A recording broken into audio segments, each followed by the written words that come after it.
I'm the daughter of a passport bro, and I've been seeing, I didn't watch his video because fuck that guy, but I've been seeing a lot of discourse on here about passport bro, and TikTok might be gone, so I don't know. I don't really,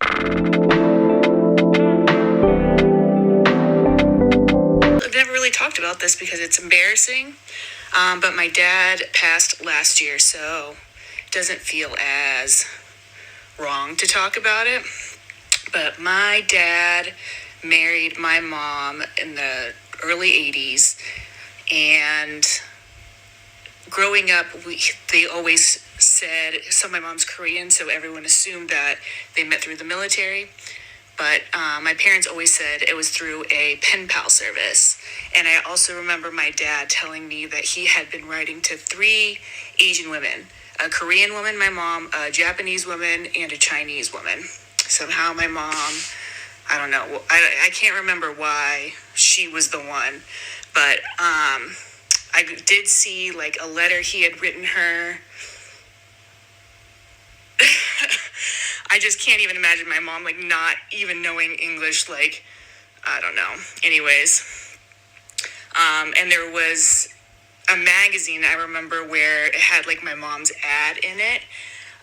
It was just like black and white magazine of all of these Asian women, little picture, I think their name, age, where they were, and then my mom's little bio that she wrote was like, my name is I like Jewel Thing, which, you know, if you know my mom.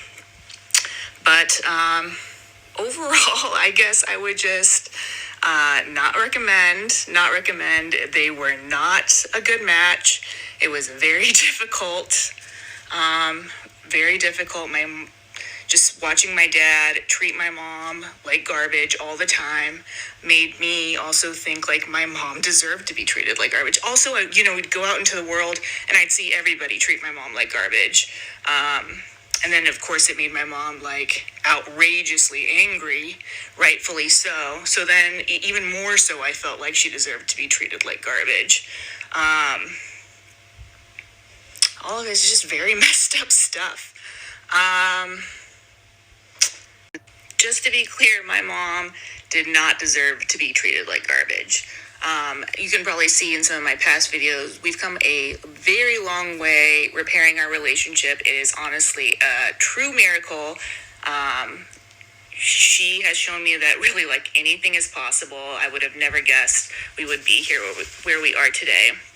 I don't really want to talk about, I'll have to ask her, because it's really her story, like, why she was in the position of marrying my dad, but she was, like, you know, she didn't have a lot of options, and she didn't meet my dad until I believe the wedding day. If it was not the wedding day, he flew to Korea. It would have been like 1 or 2 days before. My dad always said that he showed up to what he thought was the wedding rehearsal, and it turned out to be their wedding.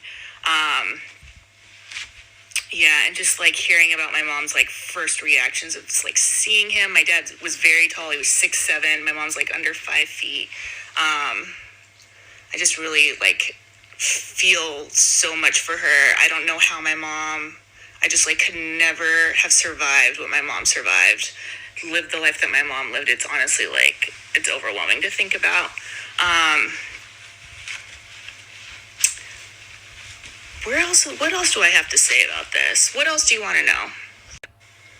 I think this is just such a funny comment because my dad, who knows if that was the reason that my dad chose my mom, but that is certainly not what he got. My mom is an absolute tornado.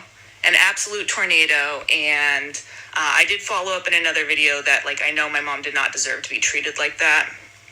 To defend myself, also as a child, my mom was extremely cruel to me. She was very, very, very mean to me.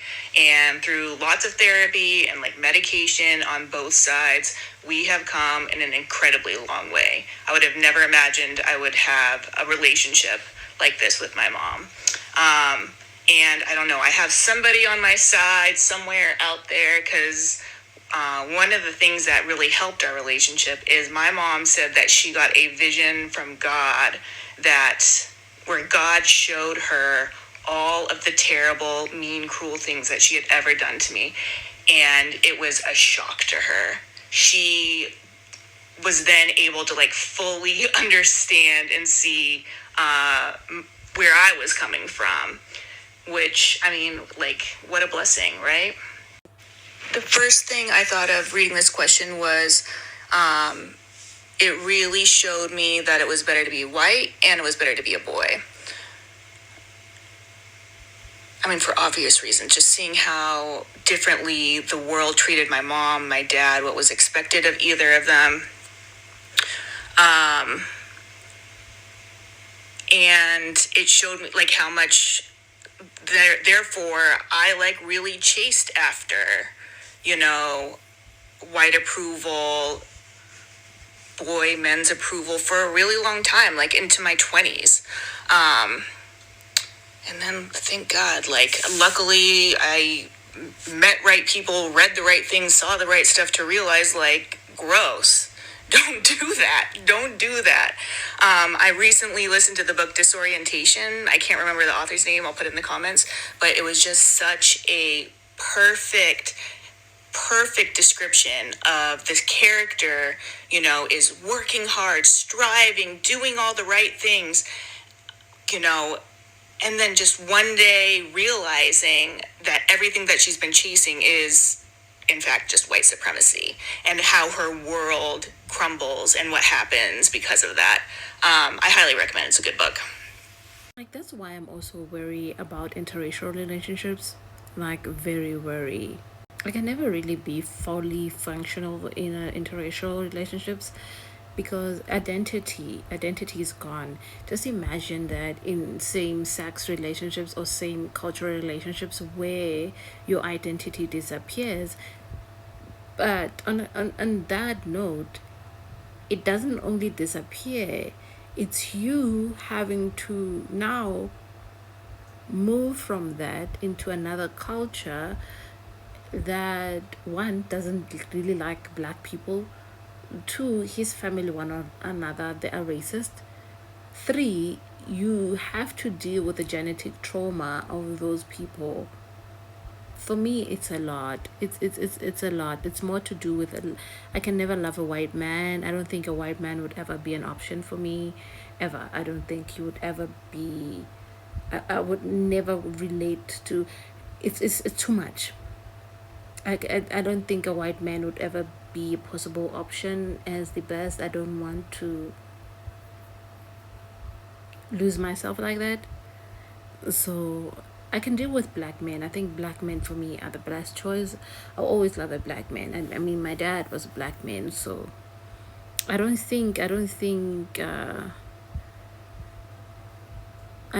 would prefer anything else. But Passport Bros, yo man, like you go through the most. Like she said, identity crisis, then the weird relationship that goes on between you and your parents, and you having to function in the society that doesn't want you. Just imagine being black on top of that, interracial. Yo, that's just too much. And then you have to do this, yo, a lot, to see.